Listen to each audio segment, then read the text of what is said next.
गोविंद गोविंद गोपाल जी भज मन राधे गोविंदा।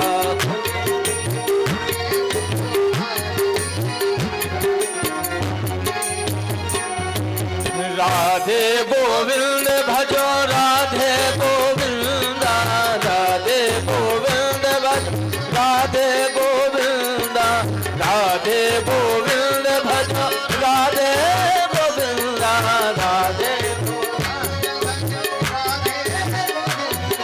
नंद यशोदा के लाल जी भज मन राधे गोविंदा, नंद यशोदा के लाल जी भज मन राधे गोविंद। गोविंद गोविंद गोपाल जी भज मन राधे गोविंदा, गोविंद गोविंद गोपाल राधे गोविंदा, गोविंद गोविंद गोपाल जी भज मन राधे गोविंद, गोविंद गोविंद गोपाल जी भज मन राधे गोविंद, राधे गोविंद भज राधे भज राधे गोविंद।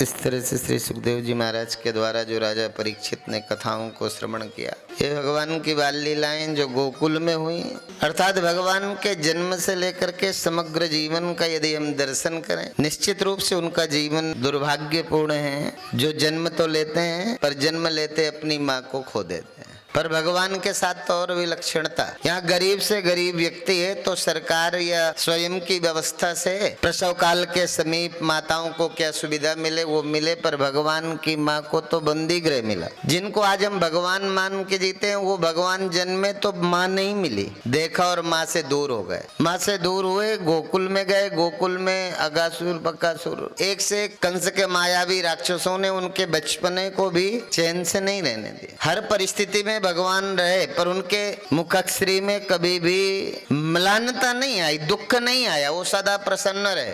अर्थात भगवान से सदा प्रसन्न रहने का जो गुण है वो भगवान के बाल स्वरूप से हम सबको सीखना चाहिए। परिस्थितियां हैं और भगवान ये भी दिखाते हैं कि आप कहीं भी चले जाओ, आपके हिस्से का दुख आपके पीछे होगा। आप पति बदल के सुखी हो जाओगे, घर बदल के सुखी हो जाओगे, संतान छोड़ के सुखी हो जाओगे, संतान पाके सुखी हो जाओगे।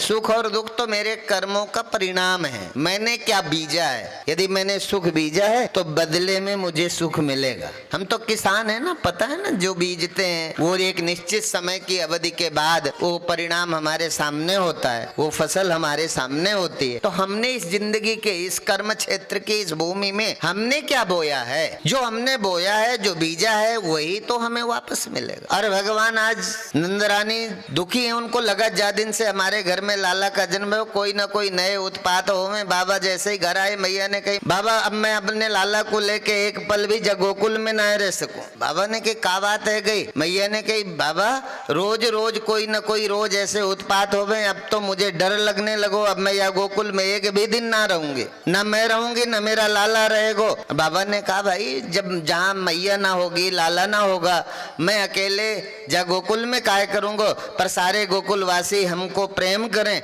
हम सारे गोकुल वासियों को एक बार बुला के बताए दें कि हम गोकुल छोड़ के और जगह रहेंगे। सारे गोकुल वासियों को बिना बताए जानो तो ठीक नहीं। मैया ने कही बता दो, जो भी करनो जल्दी कर लो, हम एक क्षण में। अब गोकुल त्यागवे की इच्छा मैया के हृदय में आई। बाबा ने सारे गोकुल वासियों को बुलाए के अपना प्रस्ताव रखो कि मैया अब अपने लाला को लेके या गोकुल में न रहेगी। जा दिन से मैया के घर में लाला का जन्म भयो, कभी पूतना है, कभी सक्टासुर है, कभी तृणावर्त है, अनेक राक्षस आ करके लाला को मारवे के ताई। अब मैया भयभीत है गई है, लाला के जीवन को सुरक्षित रखवे के ताई गोकुल छोड़वे का निर्णय कर चुकी। सारे गोकुल वासी बोले बाबा जहाँ हमारो बाबा न रहेगो, जहाँ हमारो लाला न रहेगो और जहाँ हमारी मैया ना रहेगी, हम जा गोकुल में रह के करेंगे का। सारे गोकुल वासी बाबा और मैया लाला के साथ गोकुल छोड़वे के ताई तैयार रह गए। बाबा ने कहा सारे लोग आए जाओ। सारे लोग आए के अपने बैल बैलगाड़ी में अपना अपना सामान रखो। बूढ़े बाड़े जो लोग थे वो गाड़ी में बैठ गए, गोपाल पीछे पीछे पैदल चलने लगे और सारे लोग जैसे वृंदावन में जाए के अपना डेरा जमायो। अब वृंदावन पहुंचे तो वहां भी वत्सासुर नाम का दैत्य आ गया और नंदन को मारवे के ताई लाला बछड़ा चराए वे गए। बछड़ा के बीच ही, वत्स माने बछड़ा, बछड़ा के बीच ही बछड़े के रूप में एक दैत्य आया और जिसने मौका लगा के लाला को मारवे की ओर दौड़ा और लाला ने झुंड में वो बछड़े को पहचान के और हवा में घुमाए के जमीन में पटके और यह विधि से वत्सासुर का उद्धार कर दिया। वत्सासुर से निपटवे की देर न हुई कि बकासुर आ गए। एक विशाल काय बगुला बैठा, एक बड़ा मुंह फैलाए हुए, और वो लाला को निगलवे की जुगाड़ में, अर्थात भगवान का ये बचपन, ये जीवन यात्रा जो हमें सिखाती है। भगवान ने किसका उद्धार किया ये महत्व का नहीं है। भगवान ने हमें परिस्थितियों में खड़े रहने का साहस, संबल प्रदान किया कि परिस्थितियां तो संसार में एक जैसी हैं। देख लो कानून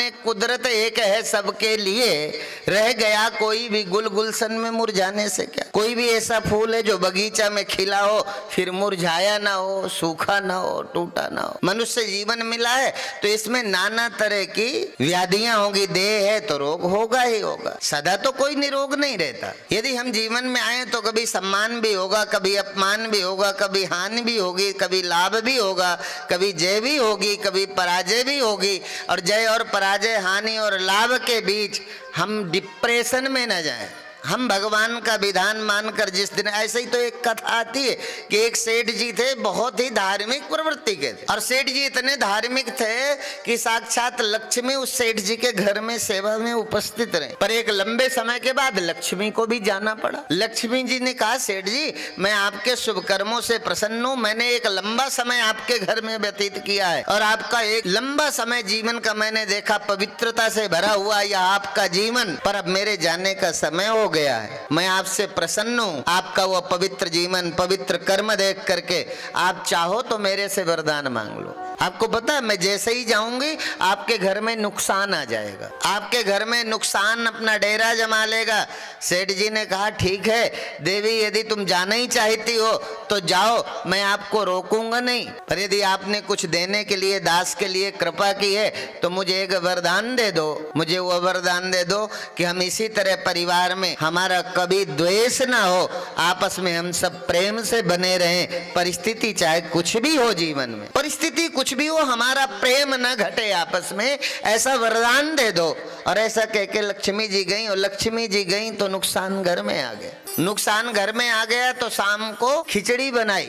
खिचड़ी बनाई तो सोचा आज खिचड़ी खाकर ही विश्राम करेंगे सारे लोग। अब ये खिचड़ी बनाई तो बड़ी बहू ने, पर छोटी बहू को लगा कि ये खिचड़ी बना के पता नहीं कहाँ लग गई, नमक डाला नहीं डाला। दूसरी बहू ने नमक डाल दिया, तीसरी बहू ने डाल दिया, चौथी बहू ने भी नमक डाल दिया।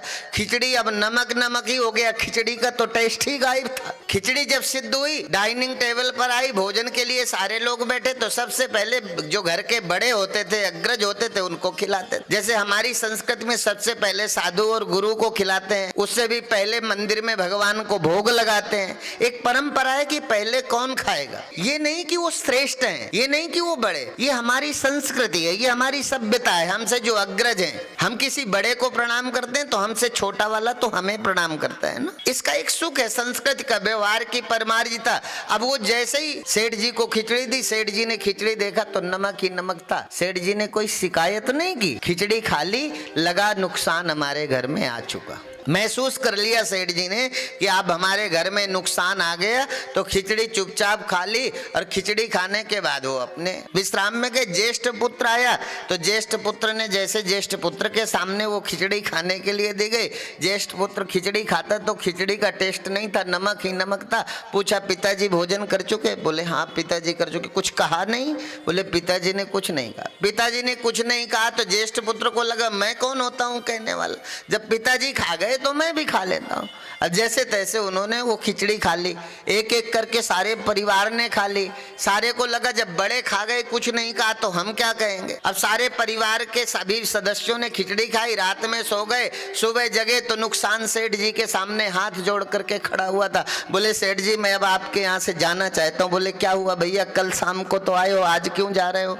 बोले मेरे आने से फायदा क्या है, मैं तो तुम्हारा कुछ भी नहीं बिगाड़ सका। नुकसान वापस चला गया। इसको कहते हैं जहां सुमति तहां संपत्ति नाना, जहां कुमति तहां नुकसान भी भग गया छोड़कर। ये दुख भी जो हमारे दिमाग में है ना, जब तक इसको महत्व देते हैं तब तक दुख दुख है। यदि इसको महत्व देना छोड़ दोगे तो दुख तो ऐसे चला जाएगा जैसे सूर्य के निकलते अंधकार गायब हो जाता है। जिसको हम ज्यादा महत्व देते हैं वो हमारे को हृदय में जगह बनाए रखता है, वो खड़ा रहता है। इसलिए हम सुमति पूर्वक रहें। और धन ऐसा है ना, जो ज्यादा हम सोचते रहते ना, हमने हमारे यहाँ तो ये भी तक कहा, मनुष्य के कल्याण के लिए आचार्य कहते हैं पूत सपूत तो का धन संचिए, पूत कपूत तो का धन संचिए। यदि तुम संतान अच्छी बना सकते हो तो यदि मेहनत करना है तो संतान को अच्छा निर्माण करने में लगाओ, उसको संस्कार और संस्कृति के जल से सींचना प्रारंभ करो। उसका जीवन जब संस्कार और संस्कृति के जल से सींचोगे तो उसके जीवन से वो सुगंध निकलेगी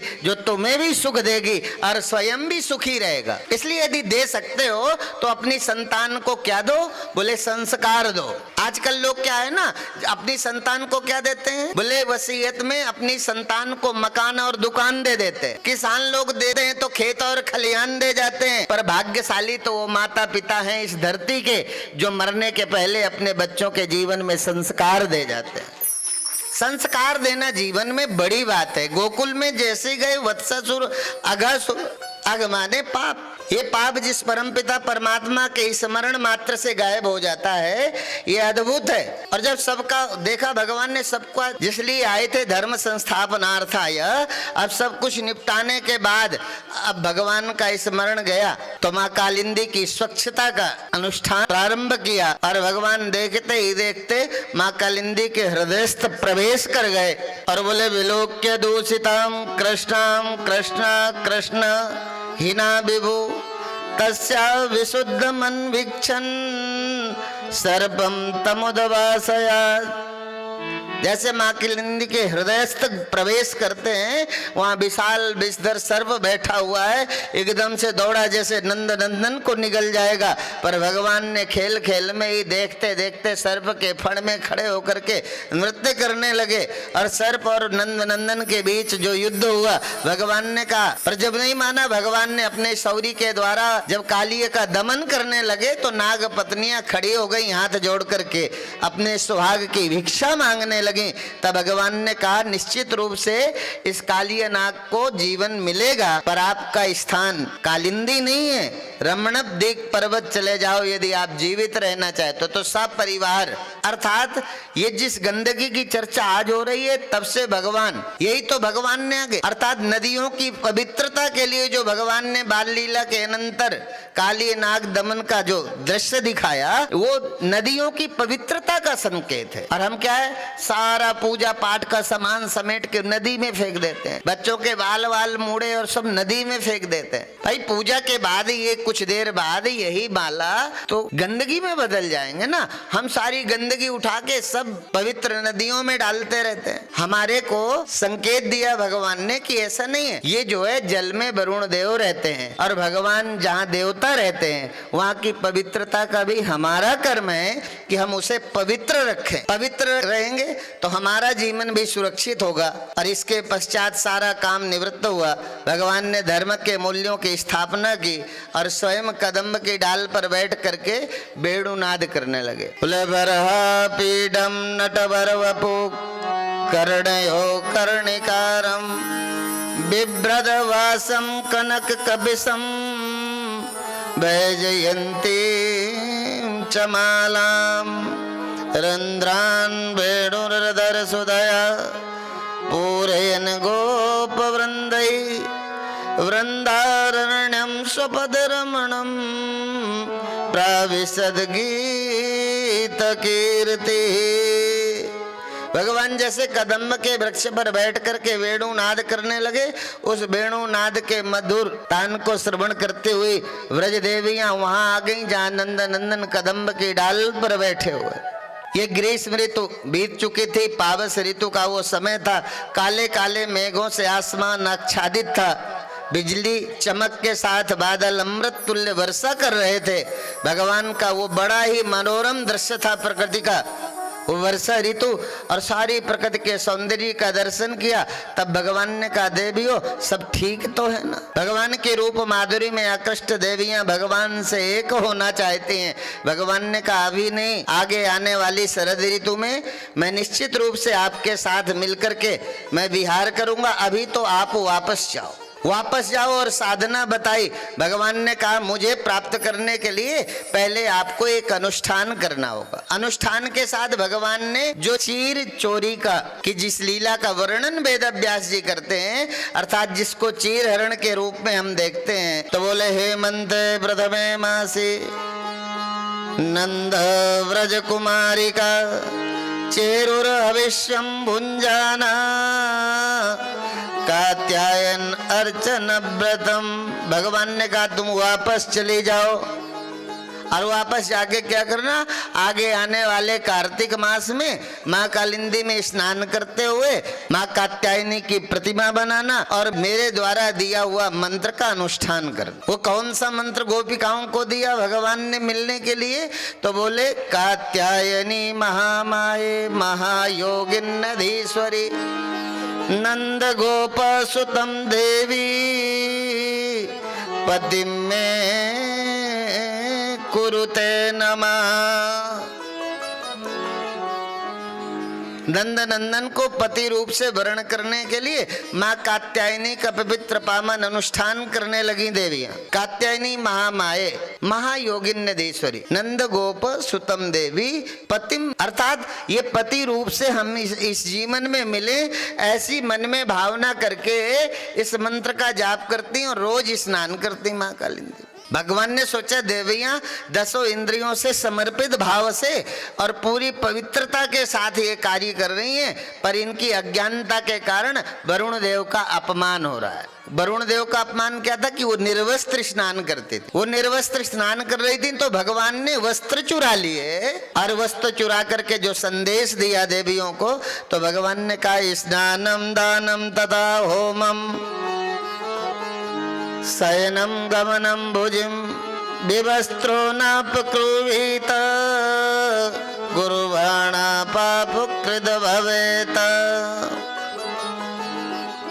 भगवान ने वस्त्र चुराए और वस्त्र चुरा करके देवियां जब लज्जित हुई तब भगवान ने उपदेश दिया कि ये वस्त्र इसलिए मैंने चुराए, इसलिए नहीं कि आप अपमानित हो जाओ। वस्त्र चोरी की लीला के साथ जो भगवान ने पावन संदेश दिया, भगवान ने कहा देवियों तुम जिस माँ कालिंदी में स्नान करते हुए इस जल के पवित्र पावन प्रवाह में भगवान देवता वरुण का वास है, जल के देवता वरुण है, आप उनके सामने निर्वस्त्र स्नान करते हैं। आप वरुण देव को नहीं देख रहे पर वरुण देव आपको देख रहे हैं। देवता का अपमान है, इसलिए आपका अनुष्ठान में जो त्रुटि थी वो ठीक हो, इसके लिए मैंने वस्त्र चुराए। वस्त्र इसलिए नहीं चुराए कि आपका अपमान हो। भगवान ने जो वस्त्र चुराए उसके पीछे संदेश था कि स्नानम दानम तथा होमम। कितने काम नहीं बिना वस्त्र के करना, पता है ना? नहीं पता ना। कितने काम नहीं करना, बोले स्नानम दानम तथा होमम शयनम गमनम भुजिम, ये खटकर्म 6 काम नहीं करना। स्नान नहीं करना, दान नहीं करना, हवन नहीं करना, शयन नहीं करना, गमन नहीं करना, चलना नहीं, और भोजन नहीं करना। ये निर्वस्त्रो ना प्रकुर्वीत, ये बिना वस्त्र के नहीं करना। चाहे थोड़ा सा भी वस्त्र पहने हो पर वस्त्र शरीर में होना चाहिए, ये बिना वस्त्र के नहीं करते। ऐसा भगवान ने संदेश दिया और वह मंत्र के द्वारा उस मंत्र का जाप करते हुए आगे आने वाले समय में भगवान के साथ महारास करेंगी, जिसका हम कल जो है कल की सभा में उस महारास का दर्शन करेंगे। रास रासेश्वर भगवान का प्राकट्य होगा और ब्रज की देवियां भगवान का आलिंगन करते हुए महारास में प्रवेश करेंगी। ऐसी कथा, अर्थात इस मंत्र से यदि किसी को सुंदर पति की प्राप्ति हो सकती है तो दुर्गा सप्तशती में यही तो कहा, पत्नी मनोरमां देहि मनोवृत्तानुसारिणीं तारिणीं संसार सागरस्य कुलोद्भवाम्। अर्थात पत्नी मनोरमां देहि मनोवृत्तानुसारिणीं तारिणीं दुर्ग संसारस्य सागरस्य कुलोद्भवाम्। यदि आप इससे मुक्त हो सकते हो तो पति पाने के लिए जो गोपिकाओं ने जप किया वो उस जप से एक सुंदर जीवन साथी की प्राप्ति हो सकती है। और यदि इसी जीवन में किसी को सुंदर पत्नी चाहिए तो उसके लिए भी पत्नी मनोरम। इस मंत्र का जो जाप करते हुए अपनी जीवन संगनी को खोजते हैं उन्हें ऐसी मिलती है पत्नी मनोरमाम दे। ऐसी सुंदर आचरण वाली पत्नी मिलती है जो मन का हरण कर ले। पति के मन का हरण करके पति को गुलाम नहीं, मनोवृत्तानुसारिणी गुलाम नहीं बनाती, बल्कि पति के मन में उठने वाले संकल्प के अनुसार जीवन में कर्म करती है। मनानुकूल मनोवृत्तानुसारिणी तारणीम दुर्ग संसारस्य।